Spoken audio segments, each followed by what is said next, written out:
Yeah, so we closed right under like 20 million revenue. In the last 5 months, Obvi is the #1 fat burner in Walmart history. Figure out like this one order, if I can't move these units, it could like potentially shut my business down. Some brands go to retail to die. I want to just do it. I want a business to even bankrupt.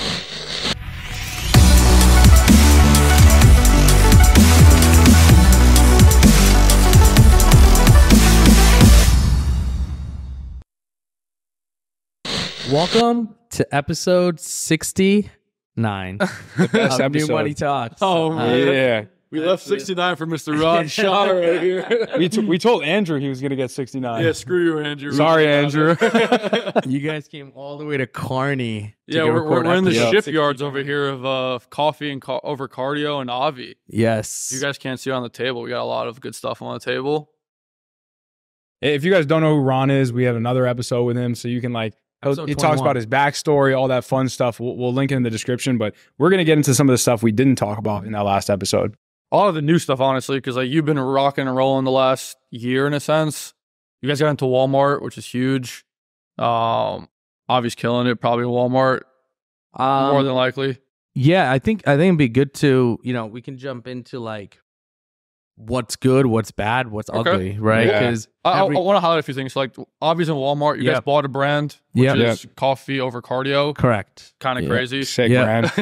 Yeah. And their media company, Chew On This, is popping off. Yep. Yeah. An event in every goddamn city in the country.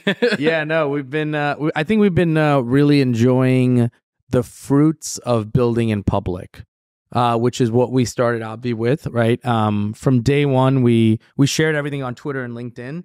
And I think the way the world paid us back was with the ability to take our network and be able to buy a brand like Coffee Over Cardio, and build a media company like Chew On This, which, now is host of a podcast, a newsletter, and an events arm. And what a lot of people don't know, I don't even think you guys know, but we started an agency as well called GAS. It stands for Growth as a Service for SaaS. And it's a boutique agency which takes all the Chew On This stuff and brings it to the larger network. And so we'll manage people's budgets, because we also know if you're going to spend with Chew On This, we also know what other podcasts you should spend on. We also know what other newsletters, etc. So we actually manage a lot of the SaaS companies' budgets as well, on the gas side. So it's a lot of fun things that are kind of coming out. But I would say, I just want to make a quick note of, I don't think any of this happens if we never built in public, or we didn't attempt to build a little bit of a public brand. And I think for those people who are still I don't know if I want to get on Twitter. I'm too lazy. I don't know if this is worth it.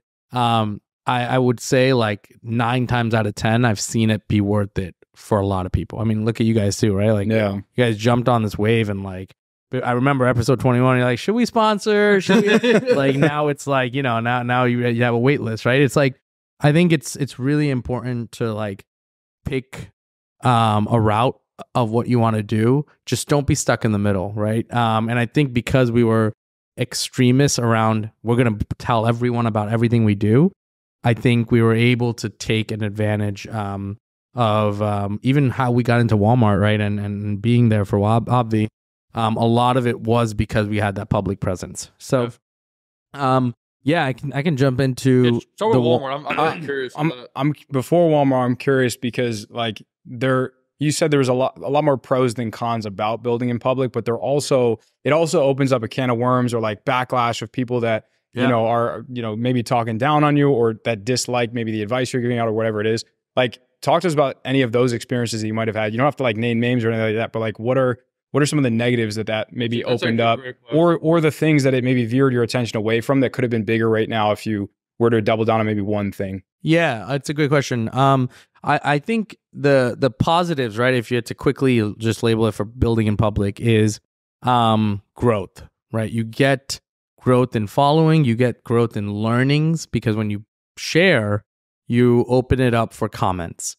And comments typically either point you in one direction, another one, agree, disagree, right? So you grow. Number two is your network starts to build, right? And there's a big difference between growing and building. Building is like follower by follower, right? Connection by connection. Grow is like you're growing in different ways and it's more figurative.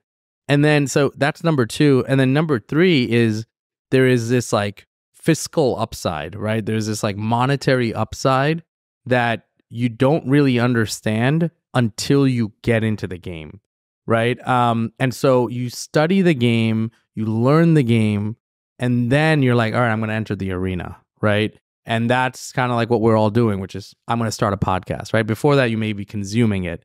You may be sharing your own stuff, your own journey. So I think there is those are the three upsides, growth, building, and monetary opportunities. I think the negative is literally the opposite of each as well. So like with growth comes also a lot of like hatred around, or like a lot of like negative points, right? So yeah, envy, exactly. Of where if you don't know how to block it out or take it head on, it actually will not grow you, will break you. Right? Because you can mentally get caught up in like, damn, everyone's like kind of hating on my shit. Like they're hating on me that I'm talking about making $20 million. Like they don't like it. So if you can't handle it, it'll break you. It won't grow you. And then the building part, right? The more you build, the more responsibility you have to actually be careful about making sure that you're accurate in what you say. You can't just toss out crazy opinions. You can't toss out crazy numbers. And then you can't stand up for what you can't not stand up for what you say, because the more you build, the more people are watching. Right? And then lastly is when you start making money, that's when it gets really crazy, because there are equal amounts of people that don't want you to make money from the fact that you grew and built something. Right? Because they're like, wait, I'm part of what you built you. Like, why are you getting to make money? Right? And so it's crazy because I feel like building in public has the two most extreme opposites in pros and cons than anything else. Because what can be the greatest thing can also be the worst thing for you. But you'd never trade it for the world, I'm assuming, right? No, not. Yeah. I think there's personalities that can do it, and there's personalities that can't. And I'm also curious about. I always thought this myself. Are you sitting on your phone all day, just like tweeting and commenting and liking? Like, yeah, I think like, how do you spend time doing that all day? Yeah, so I think for me, the way I look at it is like, first of all, I don't do a single call via video. Right. Okay. So every single phone call that I take, I'd have 4 or 5 hours of meeting a day. I will do every single one standing and walking. Right. No video. I'm always walking. Okay. While I'm walking, my distraction while I'm on the call is social, because I'm able to retain. So if you're talking to Ron on the phone, he's tweeting at the same time. He's like, this fucking guy doesn't know how to allocate budgets. I'm actually even writing ideas from the call that are making me feel a certain way to tweet something. Now some calls, there's nothing there. It's just like a demo or something. Yeah. But I don't know the last time I can tell you I've sat behind a desk and taken a video call. I won't do it. So all your calls are over the phone? Over the phone. Way more efficient. And I get like, I don't do fitness stuff. So it's my steps. I get 15 to 20,000 steps a day, right? Yeah. But I think my point of that was like more around, I try to use social as a place where I need to kind of brain dump what's going on in my daily life. Otherwise, there's not enough content. If you zoom your life out and you're like, all right, well, how did this week go? You're like, did a bunch of meetings. I went to work, right? Where you really get your content is what happened at 2:05 p.m. when you saw like your guys were packing boxes and like you ran out of tape, right? And that's when you're like, damn. That's when you tweet. That's your content. Like I had to figure this out. When it's Friday, you're not going to remember you did that on Tuesday, 2 p.m.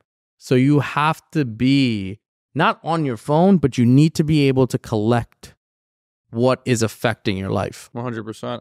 And I think all these things that we're talking about today stemmed from you, Ash, and Kid's social in a sense, right? 100%. 100%. More or less Twitter, also LinkedIn as well too was like a kind of big factor in it. Yeah, Twitter and LinkedIn would be the top Were two. the biggest two things.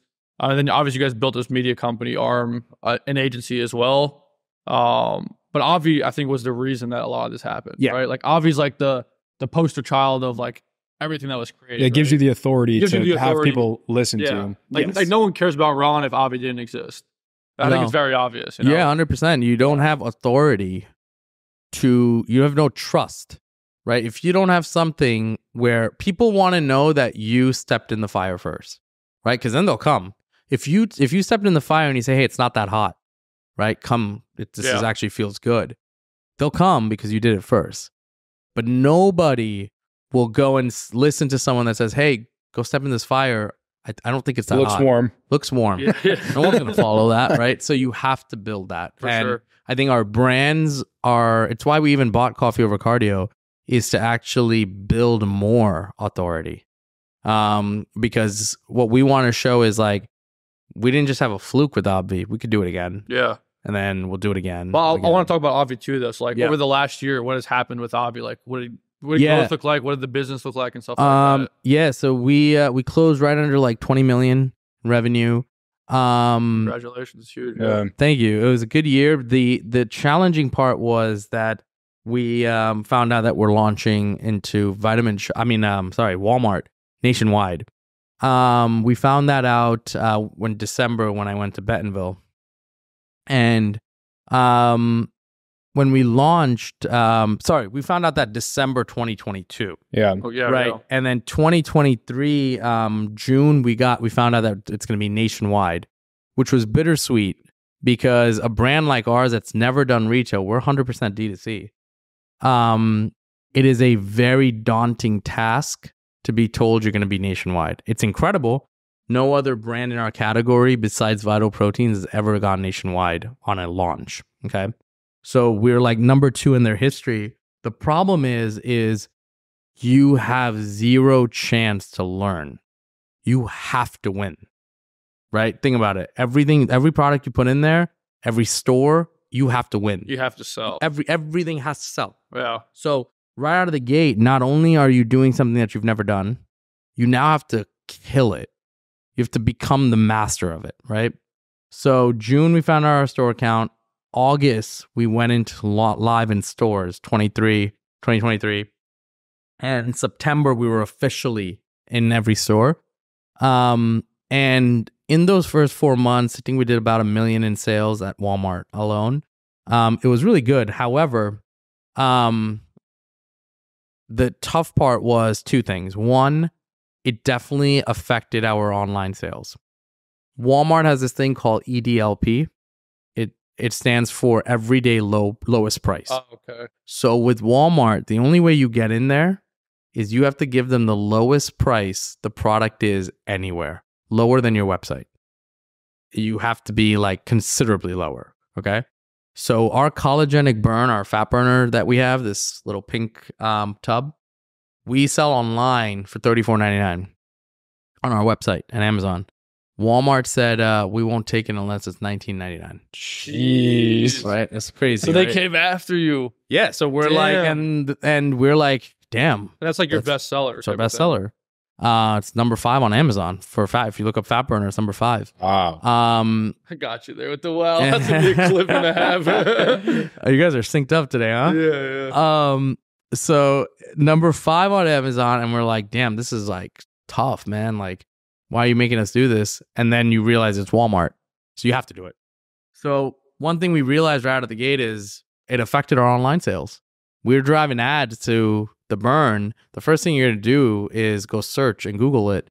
And Walmart makes you go online and offline. Walmart's crazy online. Walmart's crazy. So the minute you search collagenic burn, you see it for $19.99 on Walmart. Why would you ever buy it? Why would you come to Obvi? So our online sales dropped.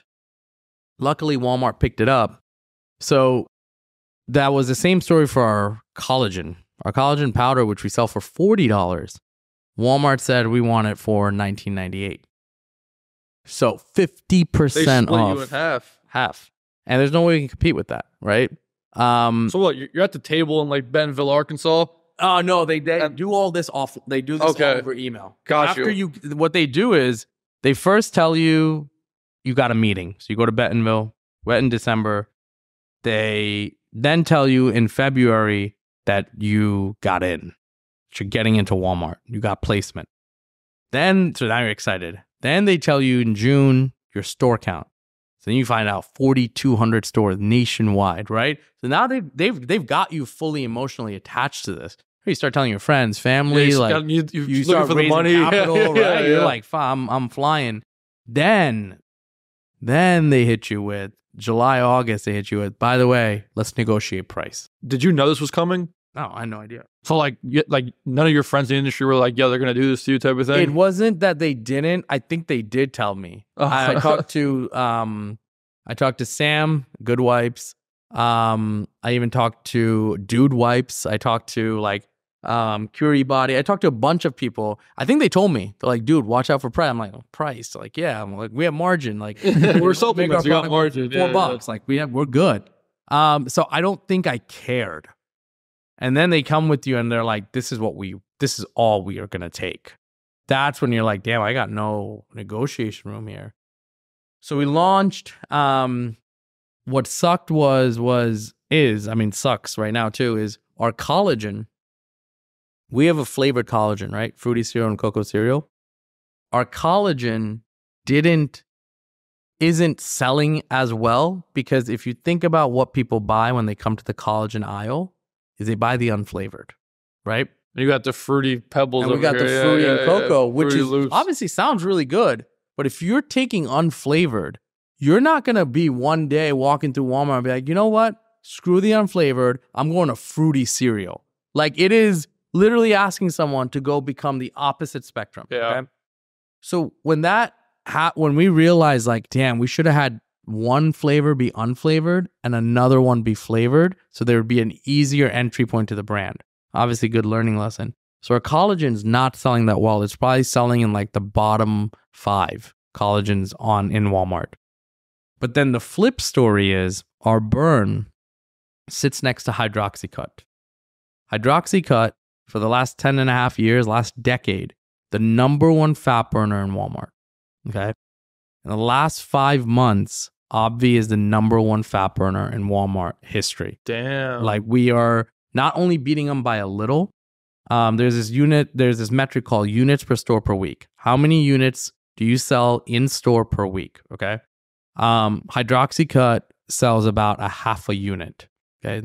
So it's an average, right? Yeah. And that's pretty good for, it's half a unit per store per week. So if there's 4,200 stores, they're selling 2,000 units a week. It's pretty good. Yeah. We're selling 0.91 units per store per like week. Double Hydroxycut. And they've been around for a decade, right?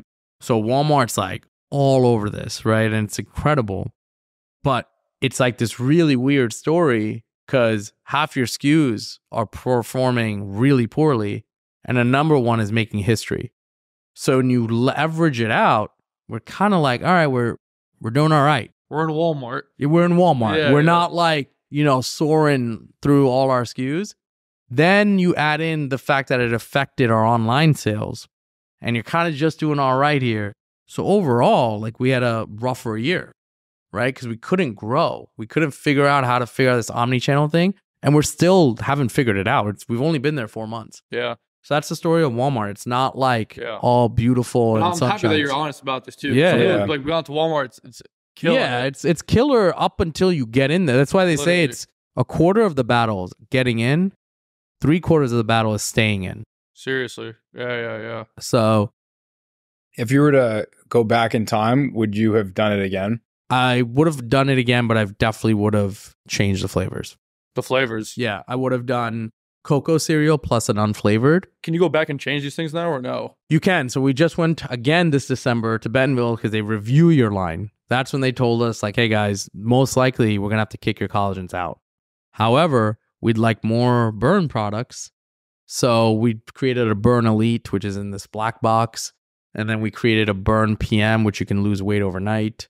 Then we created a burn fast for people who intermittent fast. So like we could see Burn taking up like a big shelf there now. The problem is like when you buy the collagen, you buy it in enough bulk to make up to buy it. You buy enough to make sure that Walmart's going to has enough inventory for the year because they give you their forecast. Now, Walmart doesn't give a fuck like if their forecast all of a sudden says, hey, it's not selling, cool, cut the forecast. And now you're sitting on $500,000 in inventory. So you got to buy this bag. You not buy it back because we never sent it in. Okay. But we kept it ready. Oh, I see. Right? Because if Walmart's like, hey, we think you're going to sell our units, our threshold for collagen was half a unit. We had to sell half a unit per store per week to be a good brand. So they were basically like, all right, we're going to buy 2,000 units from you guys a week. Right? And you want to have at least 12 weeks of stock because that's how long it takes to make. Right? So now do 2 times 12. That's 24,000 units per flavor. Right? So that's 50,000 units. Each one costs $10. So now you're ripping I'm $500,000. I'm now, after the first 3 weeks, Walmart's like, hey, not selling that well. You guys are really only selling about like 500 units. We're going to cut everything down to 1/5. We only need $100,000. And they're paying you in like 90 days after 60 too. days. 60 days. Jeez. So now we're sitting on $400,000 as a stock that has no indication of moving. Right? Yeah, damn. That's nuts. It's wild. It's crazy because like on Twitter, say on Instagram, on Facebook, on LinkedIn, everyone's like, oh, wow, I want to get into retail, blow my business out of the water, blah, blah, blah. It's very dangerous. Yeah. It's very dangerous. 100%. Yeah. Shit. Yeah, it's definitely not. It's glamorous because like the Burn, what's happening with Burn, we may make like legendary history there, and take over that entire category. But on the flip side, I'm like, damn, I gotta like figure out like this one order. If I can't move these units, it could like potentially shut my business down. Yeah, because like I can't carry that much inventory. I have a question because you guys probably tried this. Is it true that like people like can run ads to the stores and everything too? Like you guys tried stuff like that? Yeah, we did it all, man. You drive offline, but then it affects your online. It does affect your online. Right? Imagine I started telling all my community, which I did, 80,000 women in my community now, go buy in Walmart. Go buy in Walmart. And they did it. They're not going to buy on your website. They didn't buy on our website and you got half as much as you. And then like our retention dropped to like, went from 35% a month to like 20. So then acquisition, which is the costs have been crazy. Now you don't have enough retention to bring down your acquisition costs. So now you're losing on first order profitability. So overall, the business just becomes tough. It just changes. It becomes now. It changes now. If I can get Walmart dialed in right and right products there and stuff, I can really do well there. But I'm in a sensitive period where I don't have like $10 million back in me, right? Yeah. So this $500,000 I'm carrying in inventory, it's like it increased our burn rate from next year to like October this year, unless I turn it somewhere, right? Because I can't sit on that much. So it's like a scary truth where like if by October like there's a reality, Obvi could shut down. It's not, but like no, I know, but like we'll do whatever we can with that. But the reality of it is you can do something great for 5 years, make one tough sale with a juggernaut like Walmart, and that's why they say some brands go to retail to die. So you have to be careful not to die. 100%. Sorry to be morbid, but no, it has to be real. Let's pivot out of Obvi. Yeah. Get a little scared. Talk to us about this guy. Go into this stuff. Yeah. How did this come to be? How'd you guys find them? How'd they find you? Yeah, really cool story. I used to work with the owner of this company at Shreds, the company that I started at. Yep. His name's Mike Krausen. So he used to do influencer marketing at Shreds. I was doing marketing. Good friends. We both obviously left Shreds. He went and did a lot of personal coaching. He's like a bodybuilder. And then he started this brand with his wife, Abby, called Coffee Over Cardio. They're big coffee fanatics. They wanted to bring flavored coffee market. Kind of what we were doing with collagen is like coffee doesn't need to be boring. Yeah. So they have a lot of fun flavors. Yeah. Fruity Pebbles. So they went and got their first licensing deal was Dippin' Dots. So they got Dippin' Dots flavored coffees. And this brand is 5 years old. In their first 5 years, they did about 10 million in total revenue. Okay. Nothing crazy, but impressive, right? Husband and wife, lean company, 3 employees, based in Texas. Unfortunately, the husband and wife got a divorce. And this was last year, September. I kind of stayed close to Mike mainly because he followed me and me building in public. So he called me and he said, hey, listen, in the divorce, even though the company was more ran by the wife because she was the face of it, he was like, hey, I'm getting to keep the company. However, I have zero interest to run this because it's really hers. And so do you want to buy it? And at this point, he had about $140,000 in inventory, no debt, and about 2,000 active subscribers on the coffee. And the company was doing about $80K a month. Okay. So I was like, I don't know, how much you thinking, you know? And he was like, honestly, just buy out my inventory. Just buy the inventory. It's yours. I just don't want this headache. Because it like reminded him of his ex-wife. What a and stuff. guy. That's nuts. So I was like, so if I send you 140K wire, this company's mine, which makes 80K a month. Makes no sense. So I did some diligence, hired a lawyer. Everything came out clean. Look at the liens, look at everything. And in 12 days, I wired him the money. Got the company. The next day, called his ex-wife. And I said, You had her number? I DM'd her, and then got her number. And I said, hey, listen, I bought the company if you want to be part of it still.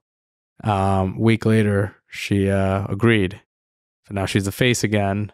And what's really cool is they were already in talks of working with Post to get Fruity Pebbles and Cocoa Pebbles licensing. What's Post? Post is the company that owns Fruity Pebbles. Oh, interesting. Okay. Like Post cereals. So you guys have Fruity Pebbles here, no? No, we don't. This? There. It says Fruity cereal. That's fruit cereal. So ours is a knockoff. We don't have a real interesting. licensing, right? Yeah. That Fruity This Pebble, is real though. That's look at the logo. Oh, they right? got Post and everything. Yeah, Yeah, Post. yeah. So they were already in talks with Post after Dippin' Dots did well, and they had just closed the deal, and so I was like, wait, you're gonna like throw this in there too, because that's a big deal to get official and really exclusive licensee. So no other coffee can ever make Wow. Post, Oh, wow. right? So and this just launched 3 weeks ago. It's already sold out. But anyway, I was like, all right, I can just make my money back just with this alone. And we've been doing great. Yeah. It It was 2,000 subscribers too. Yeah, they got great subscribers. That's like a great. dream. That's a dream right there. It's great. It's a great Yeah. brand, great community. They have like 100,000 community And members. I feel like it's probably somewhat similar to Obvi. It does. There's a good kinda amount complementary. of affinity there. We're trying to be sensitive of it, not like throw more product down people. So we're gonna do it properly. But yeah, in the 3-4 months we've taken it over, it's been fun. We're profitable. How do you like interject it into your whole team here though? Because obviously everyone's working on Obvi now. Yeah. We basically told people like, if you can incrementally do a little bit more work, we'll reward you, right? And then we hired a brand manager to really handle the brand. So that was helpful. So I didn't have to worry about the day-to-day and operations. The finance team just works on the P&L. It's a simple business, Yeah. right? It's like few SKUs. And if you think about it operationally, everything's there. We've sent to our same 3PL, right? We have a web developer who took over the site. The finance team did the P&L. The CX team did the few tickets it gets. So each person just added on the work, and we're like, hey, if we have to pay you an extra $500 a month, right? That's maybe adding a total of $4K, $5K overhead to run another company. Literally. Yeah. Damn. It's nuts. Same media buying team and everything. Same everything. Why is it called coffee over cardio? We have no idea. Oh, really? We have no fucking clue. When we asked them, they said, yeah, we were kind of young when we just we were chose that kind of name. young. Apparently, it's supposed to be the fact that when you have coffee, it gives you that same rush and adrenaline that cardio does Like a give runner's you high or after a something. run. I don't think that's true. It's like in a way, it's a good name because it makes people ask and stop. But the fact that it has no functional benefits and it's just a regular coffee, that's all it is. How expensive are these like things to do, like the posts and like Dippin' Dots and all this type of stuff? Yeah, so the Dippin' Dots one was $25K a year guarantee, and then 5% on top. Oh, so it's like a whole. It's a licensing deal. Licensing plus royalty. This one's like $100K. Yeah. Do you think it makes a difference? Yeah, because when we start to pitch this to retail now, okay, they want this, right? This sits next to Folgers coffee. You're probably gonna pick up a Fruity Pebbles. This is a game changer. Yeah, I can see it like a Whole Foods or something. Yeah, and the branding's cool. Yeah, the branding is cool. And then if you look at the back of the bag, you'll see the Warner Brothers logo. A lot of people don't know this. Fruity Pebbles Post owns Fruity Pebbles. Post doesn't own the Flintstone characters that Fruity Pebbles built their brand from. So Fruity Pebbles licensed Fred Flintstone and Wilma Flintstone from Warner Brothers. So when we went to Post to license Fruity Pebbles, they're like, you need to get approved by Warner Brothers too. So if you see the Warner Brothers logo there, it's because we're licensed both with Post and Warner Brothers. Interesting. I'm sure Ankit's having a party with. Oh yeah, he's having a field day. This is crazy. I've been seeing it on Instagram, Twitter. What time is it? Yeah. Minutes. Let's talk about Chew on This. I think that's the last piece of this. That probably be the best one. Yeah, we'll run a few more minutes.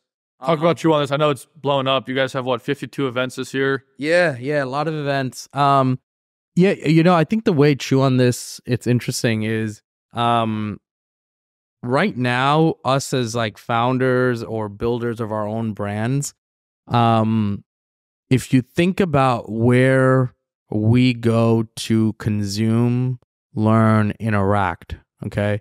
If you think about all those three words, consume typically means like media source of like video, right? We're either going to like TikTok or YouTube, right? If you think about where do we go to learn, we're either going to like Twitter, maybe LinkedIn, or you're reading newsletters, right? Or you're reading long threads, okay? And then if you think about interact, we're going to these founder dinners, conferences, and summits, and events, right? So when you look at the world of founders, if all founders are typically in one of those buckets, if not all three, right? I think what Chew on This is doing is serving founders a avenue to be able to be part of all three, which a lot of media avenues I don't think worry about all three buckets, right? You typically do a good podcast, or you typically do a good newsletter, or you do really good events, right? Not too many people kind of bring it all together. So our thesis was if we bring it all together, we can build our own ecosystem. And so when we started our podcast, getting maybe a couple hundred downloads, this and that. Now season 3, we get 10,000 to 15,000 views and 5 to 10,000 downloads per episode, right? When we started the newsletter, right? A couple hundred subscribers, we're now 25,000 subscribers, right? The events, we did 1 event, 2 events, and now this year, because of the demand, we're doing 1 a week, right? That's wild. So I think it's the country. Yeah, all over the country. So we're at 6 cities. We're doing Salt Lake City, LA, Miami, Scottsdale, Austin, New York, and Miami, if I said Miami or not. So it's really cool because it's like there is everywhere you look, people want this. They want to be part of one of these ways of learning. And so what we're able to do is it's kind of this like cyclical cycle that feeds itself. If you come into one of our events, we're going to get you into our newsletter or podcast. If you watch our podcast, we're going to get you to one of our events or newsletter. If you come into our newsletter, we're going to make sure you get into one of those. So what's really cool is like the minute you come into like this suction cup, we'll get you in, okay? And now once you're in, right, we're going to swirl you around with so many things that we believe is valuable through authenticity because we tried it first, right? And so with one person, one founder that comes in, our goal is that we're able to deliver and connect them to at least 4 to 5 tools or services, right? Agency or tools that could help their business make money or save money. And that's our thesis for Chew on This. So that's what we built off of. Yeah. And that's how we make the decisions we make. Definitely.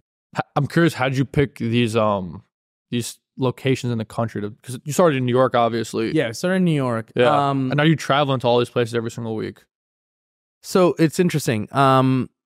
We picked these places because what we wanted to do is, if we keep doing New York events, there's like this mathematical thing where most people throw events, they'll see about a 40 to 55% overlap from their previous event. Interesting. Okay. Naturally, because people are like, oh, I like the event, I'll go again. And then you need to hit your numbers because your sponsors are coming. So like, I'll accept these people.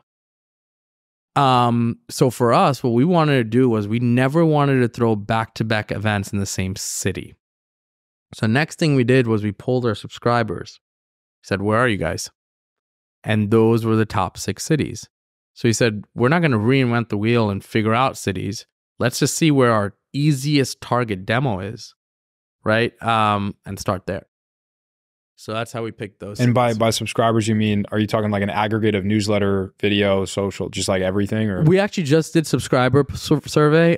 So our 25,000 people are in newsletter. Yeah, just them. And those are the cohorts of the cities. And then like there was also some of it that wasn't surprising, right? Like LA, Austin makes sense. It's like founder central. Utah's interesting. Very interesting. But like there's this area like Park City. A lot of ecom. A lot of ecom and like tech. Like heavy tech too. Yeah. So I think it's interesting to kind of like run. I think lately though this has been happening a lot in the ecom space, just like people throwing events and everything, and like also newsletters. Is there any other space that actually does this? That's a good question. Right. I think the other spaces that do it is on the flip side, the tech arena does it a lot within tech, like TechCrunch and stuff like that, like HubSpot. TechCrunch. Like there's this guy named Andrew Yang. He throws tech parties. Okay.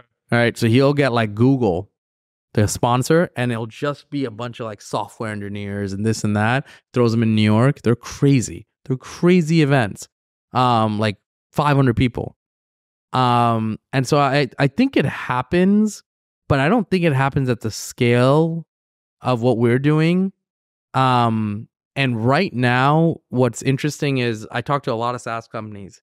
SaaS companies are right now kind of learning how to do marketing in a totally different way, which is part of their marketing budgets now is dinners, newsletters, podcasts. Whereas before it was spend money on ads or demos or this or that. There was never this culture of it. Yeah. So when you have someone feeding the machine's going to keep building. 100%. Because you also talked about, you guys, what was the name of the agency? Gas. So how does gas intertwine into all of this too? Because like you said, SaaS companies are giving you guys their budget. What does that even mean in a sense? What are you doing with it? So I'll give you an example. Like for Chew on This, right? We've grown to, doing a little over 200,000 in revenue a month. And that's made up of our events, our newsletter, our podcast. And then what happened is there's a lot of companies that were basically like, hey, guys, we're getting great value from Chew on This, like great ROI, this and that. Where else should we go? Where else? Like, we can't keep spending more with, like, we already spent $50K with you this month. I want to spend 50 more K. Where else do I spend it? Right? So initially we'd be like, oh, go check out Nick Sharma's newsletter or Cody Plofker's or Eli Weiss or this, that, or go and invest in this podcast or do Chris Mead's dinners, whatever it is. And then it slowly became like, wait, a lot of people are asking us this. Okay. So when I started to hear like, oh, this person's asking me, this person's asking me, that person's asking me, this SaaS company, I started to basically say, hey, listen, I don't have the bandwidth to give you just this advice. I'm happy to manage the budget. And before I would even finish the sentence, we're like, yes. Right. So we take a hefty retainer, a deep 5-figure retainer to manage your monthly budget. And what GAS stands for is growth as a service. And what it does is it replaces any sales and marketing team your SaaS company has, and we'll do it. We will become your sales and marketing engine. So now you give me a budget, give me 100K, right? I'll split it up between how to do cold leads, warm leads. I'll put it in some newsletters, some podcasts. We'll split it up on some events. We'll do some conferences. We'll make sure the meetings are set up, this and that. We have this thing called Dream 100 Project where you give me 100 brands that you want to work with at your SaaS company. I'll get you a yes or a no in the first 6 months. Really? For every single one of them? Every single one. Because we have the founder profile that will reach out to the founders of those 100 profiles. Interesting. And be like, hey, I'm checking out this tool called Open Border. Have you guys checked it out, by the way, for your brand? Right? And they're going to talk to me because I'm a founder. Yeah. And we're doing it authentically because we truly believe in these products. There's not a single gas brand or company that we work with that we don't use. So that's our number one prerequisite is I'm not going to work with you if I don't know who you are or if I don't use it. Makes sense. So it does limit us because I can only work with one email partner. I can only work with one reviews, one app company. So I have to maximize the money I can make while staying authentic. That makes sense. Yeah. We should cut it here because I know you got to go pick up your kid. Yeah, you gotta. We got 4 more. We talked about it before. You're like, we're always lost in this social online world of Twitter, YouTube, and all this shit. Yeah, and then you forget you actually have a real life going on the whole time. No, it's crazy. How has being a father changed since the last? I mean, we spoke like a year ago. How old is your child now? He is 20 months. So yeah, I think when we did the podcast, he was like a few months old. Yeah. I don't even think. Yeah, you're probably not even walking. Yeah. You know, it's crazy. I get like excited now when like I usually do like 6:30 from my work. I get excited to like get in my car and head over. I'll FaceTime him in the car too, saying I'm coming. Get ready to play. He talks a lot. He walks. He runs. He loves rough play. So like tackle each other as soon as I get home. So I get like, it's like me going to a candy store. Like I'm so excited to walk in. There are times where like I won't forget to take off my shoes because I'm like running to him and he's running to me as soon as I walk in. That's awesome. So that part has like, no matter how my day is, that moment from when I get in the car and I know I'm heading home to see him, it's unbelievable. And so the part of traveling for Chew on This has made me become like, there are times like I'm speaking at E-Tail, which happens in Palm Springs. Okay. I'm taking a red eye out, okay? Getting there in the morning, speaking, doing an event from 6 to 9 p.m., getting on a 10:20 p.m. flight. So I'm going to leave my event a little bit early to make it back the next morning. So only time I would miss him is that day of. So that's 12 hours of traveling, right, in 18 hours. But that for me is not like, damn, that sucks and painful. It's like, I wouldn't want it any other way. I don't want to miss time. For sure. So I think it's made me like, I don't have time to like go and party. But the crazy thing is like, well, you're running a party company right now. But you know, when you start throwing so many, the thrill, like I'll be honest, like the thrill of throwing events now, it's gone. Like I have great time because I love meeting people, but I'm not there to like drink and get messed up. You know what the goal is when you're there. I know the goal. Like it's business now. It's purely business, but it's still a lot of fun, just a different type of fun. Mm-hmm. I have a question for you because like we're younger than you. People who are watching are probably a little younger than you, but you were in our shoes too and stuff like that too. Yeah. Like obviously with shreds and everything too, kind of coming up in the game. You run 2 brands right now. Chew on This and an agency. 4 things. Am I missing anything? No. And I'm sure you do consulting calls. Yeah, a little consulting, like, advising. Yeah. Advising, investing calls, all this stuff. How the hell do you do all this stuff? Yeah. And like, and why do you do it all instead of one? And you have a family too. Yeah. Think about that. Like, how the hell are you doing all this stuff? Yeah, I think. And also, is it all worth it? Yeah, 100% all worth it. And I think it is. What it is I don't think I have a minute to waste anymore. So I don't. It kind of sucks. This part does suck is like, I don't really have a lot of like downtime. Like I don't have time to go and waste 2 hours on scrolling TikToks, right? If I'm on TikTok, I'm trying to gain as much examples that turned off. The Yeah, mic. you're good. That's why we got the backup. If I'm on TikTok, I'm probably trying to gain examples of what type of short form we should be doing for Chew on This. Yeah. Right. So like and then like the minute I get in the car in the morning at 8 a.m. to come over, I'm doing calls. Maybe my consulting, maybe advising. The minute I'll get in my car and my FaceTime's done with my son, I'm getting on calls with people from work or whatever it is. The minute I'm home, between when my son goes to sleep and dinner with my wife, that's me time with family, but then I'm back on my laptop. So it's like, you just have to work so much. And like the whole like, get 8 hours of sleep. I don't get 8 hours, I get 4 hours. Right? Like I don't like it's Sleep a little faster. Yeah, but there's negatives, you know. And then what follow up to this. So what the hell's the goal of all this? Like, do you want to sell Obvi for a crazy amount of money? Do you want to what are you trying to do in a sense? I don't know. It's really weird because I don't know if I would enjoy a crazy amount of money. I think I just want to see how much impact I can make. Like we helped sell an agency last year called Endrock. They sold to Power Digital because we brought them over 40 brands through Chew on This. Okay. They sold to Power Digital for 8 figures. All right. This year, we were working with another company, last year, called PDQ, Pretty Damn Quick. Okay.